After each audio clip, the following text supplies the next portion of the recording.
Ezekiel chapter 31. And it came to pass in the 11th year, in the 3rd month, in the 1st day of the month, that the word of the Lord came unto me, saying, Son of man, speak unto Pharaoh king of Egypt, and to his multitude, Whom art thou like in thy greatness?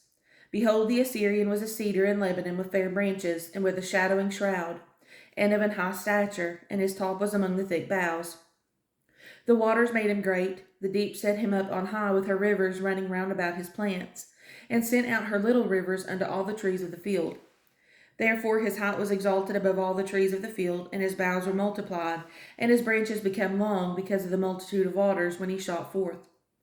All the fowls of heaven made their nests in his boughs, and under his branches did all the beasts of the field bring forth their young, and under his shadow dwelt all great nations. Thus was he fair in his greatness, in the length of his branches, for his root was by great waters. The cedars in the garden of God could not hide him. The fir trees were not like his boughs, and the chestnut trees were not like his branches, nor any tree in the garden of God was like unto him in his beauty. I have made him fair by the multitude of his branches, so that all the trees of Eden that were in the garden of God envied him. Therefore thus saith the Lord God, Because thou hast lifted up thyself in height, and he hath shot up his top among the thick boughs, and his heart is lifted up in his height, I have therefore delivered him into the hand of the mighty one of the heathen. He shall surely deal with him. I have driven him out for his wickedness. And strangers, the terrible of the nations, have cut him off, and have left him. Upon the mountains and in all the valleys his branches are fallen, and his boughs are broken by all the rivers of the land. And all the people of the earth are gone down from his shadow, and have left him. Upon his ruin shall all the fowls of the heaven remain, and all the beasts of the field shall be upon his branches.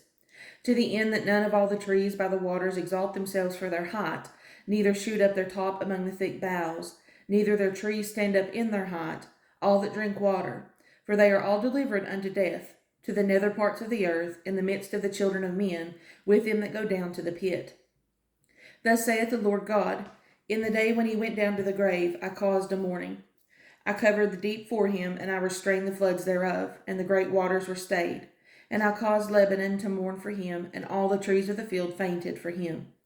I made the nations to shake at the sound of his fall, when I cast him down to hell with them that descend into the pit. And all the trees of Eden, the choice and best of Lebanon, all that drink water, shall be comforted in the nether parts of the earth. They also went down into hell with him, unto them that be slain with the sword, and they that were his arm, that dwelt under his shadow in the midst of the heathen. To whom art thou thus like in glory, and in greatness among the trees of Eden? Yet shalt thou be brought down with the trees of Eden unto the nether parts of the earth. Thou shalt lie in the midst of the uncircumcised, with them that be slain by the sword. This is Pharaoh and all his multitude, saith the Lord God.